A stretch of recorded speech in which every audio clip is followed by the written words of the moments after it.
పెసరపప్పు మెంతికూర ఎప్పుడు రొటీన్గా చేసినట్లు కాకుండా ఈ విధంగా ఒకసారి ట్రై చేసి చూడండి. టేస్ట్ అయితే చాలా బాగుంటుంది.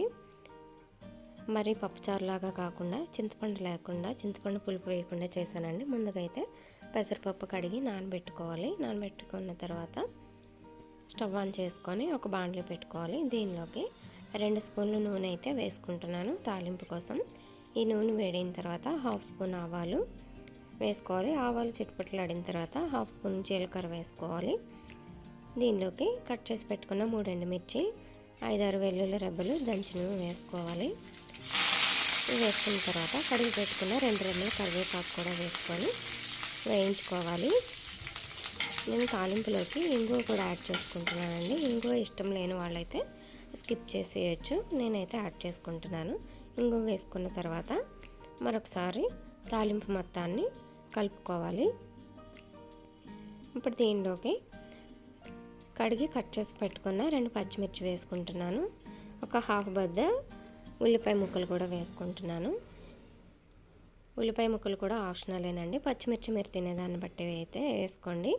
ఇక్కడ కట్ చేసి ఉప్పు నీళ్ళలో కడిగి తీసుకున్న మెంతికూర కూడా వేసుకొని తాలింపులో చక్కగా వేగనివ్వాలి. మెంతికూరలో ఉన్న నీరంతా ఇంకిపోయి ఇలా దగ్గరికి అయ్యేటట్టుగా వేగిన తర్వాత దీనిలోకి 1/2 స్పూను పసుపు కూడా వేసుకొని ఇంకాస్త వేయించుకోవాలి.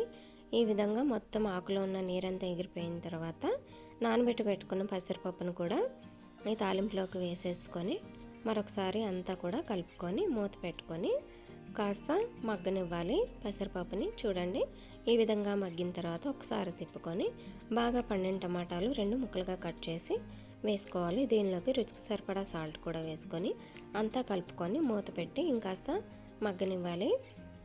ఉప్పు ముందే వేయడం వల్ల ఏంటంటే టమాటా ముక్కలు తొందరగా మగ్గుతాయి. చూడండి చక్కగా మగ్గినాయి కదా. ఇప్పుడు దీనిలోకి 1 గ్లాసు నీళ్ళు అయితే వేసుకుంటున్నాను. నీళ్ళు వేసుకున్న తర్వాత మూత పెట్టుకొని ఇంకాస్త ఉడికించుకోవాలి పప్పుని. చూడండి ఈ విధంగా పప్పు అయితే చక్కగా ఉడికిపోయింది.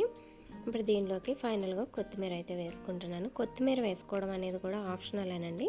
మీకు ఇష్టం ఉంటే వేసుకోవచ్చు, లేదంటే లేదు.